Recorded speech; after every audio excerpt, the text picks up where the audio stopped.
آپ کا کیا خیال ہے کہ امت محمد کیا ہے؟ اگر آپ حدیث رسول پڑھیں تو پتہ لگتا ہے کہ خدا کے رسول کی امت وہ ہے جو بے نام و نشان ہے، جس کا کسی جماعت سے کوئی تعلق ہی نہیں۔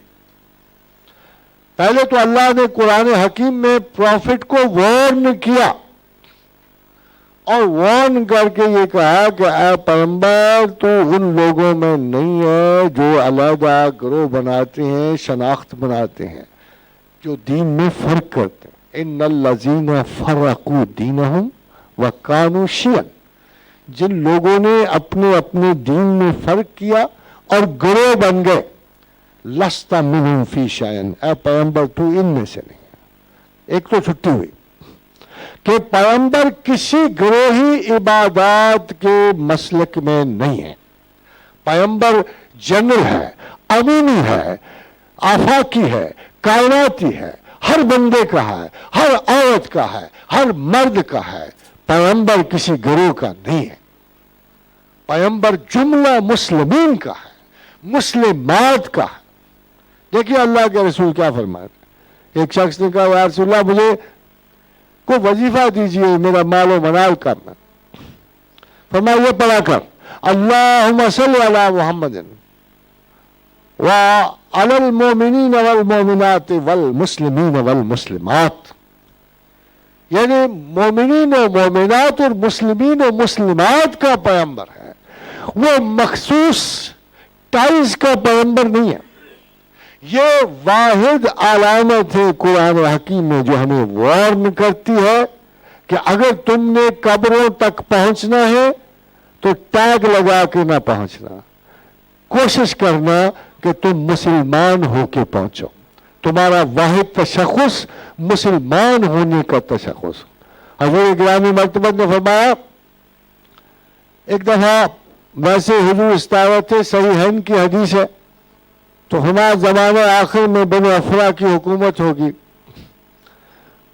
نیلی آنکھوں والوں۔ پوچھا یا رسول اللہ کیا اس وقت مسلمان بڑے کامل ہوں گے؟ فرمایا نہیں، مورے ملخ کی طرح ہوں گے، مگر یہ کہ ان پہ دنیا غالب ہوگی۔ مورے ملخ کی طرح ہوں گے۔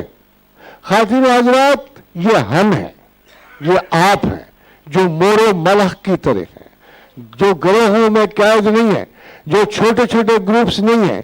یہ بدنام زمانہ مسلمان جو ہم اور آپ ہیں، جو گناہگار ہیں، جو بے ایمان ہیں، جو جعلساز ہیں، مگر ہم میں شاید یہ وصف باقی ہے کہ ہم گناہگار ہیں اور ہم توبہ کرنے والے ہیں، خدا کو پلٹنے والے ہیں۔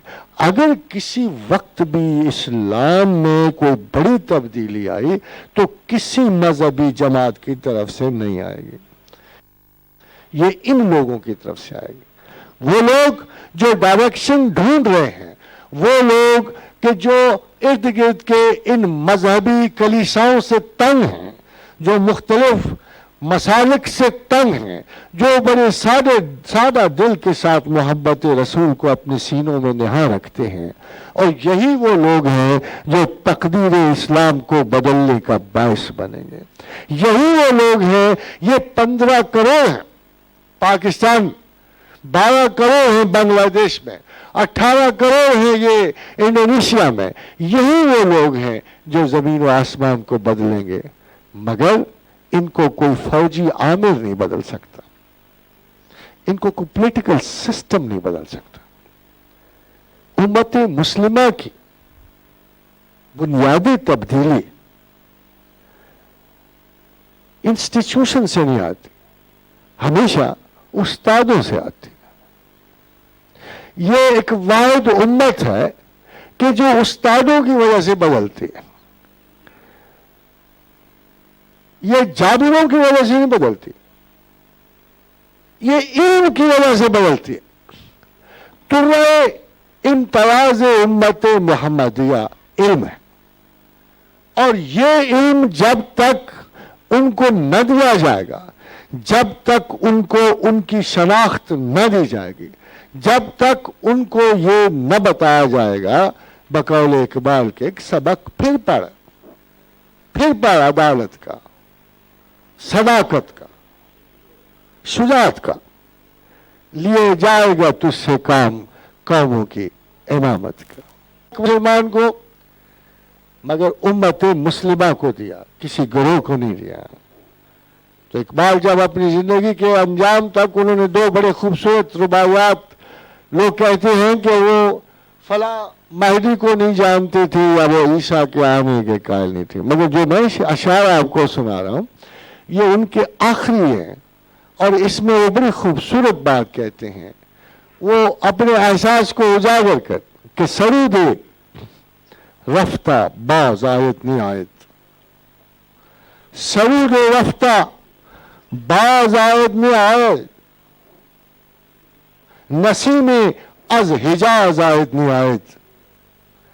کہ کیا وہ وقت ہوگا کہ وہ بھولا ہوا سبق ہمیں یاد آئے گا؟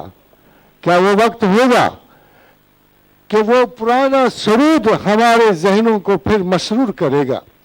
سرود رفتہ باز آیت نہایت، نسیم از حجاز آیت نہایت، سلامت روزگار این فقیر. اس فقیر کی تو عمر تمام ہو چکی. اقبال کہتا ہے ہی نوز، آگاہ تھے کہ میری موت تو اب قریب آ چکی ہے. فرماتے ہیں سلامت روزگار این فقیر، میری تو عمر تمام ہو چکی، دیگر دانائے راز آیت نہیں آیت. مگر وہ دانائے راز کب آئے گا؟ وہ دانائے راز کب آئے گا؟ وہ راز کی بات کب بتائے گا؟ وہ کیا بتائے گا مسلمانوں کو؟ میں نے تو عمر تمام کی، میں نے تو عمر تمام کی، میں نے تو زور لگا چکا، مگر میں وہ نہیں ہوں. کیونکہ جو بات اس نے کہنی ہے میں نہیں کہہ سکا ہوں. اور وہ بات بڑی سادہ سی ہے، بڑی سادہ سی بات ہے. اگر می آیدان دانائے رازے، اگر وہ واقف حال آئے بدے اورا پیام جانگودازے، تو میرا یہ غمگین سا پیغام اسے سنا دینا. ضمیر امتارا می کند پاک، کلیم یا حکیم نئے نوازے. کہ امتوں کے ضمیر کو جنگ و جدل نہیں صاف کرتے، امتوں کے ضمیر کو حادثے نہیں صاف کرتے.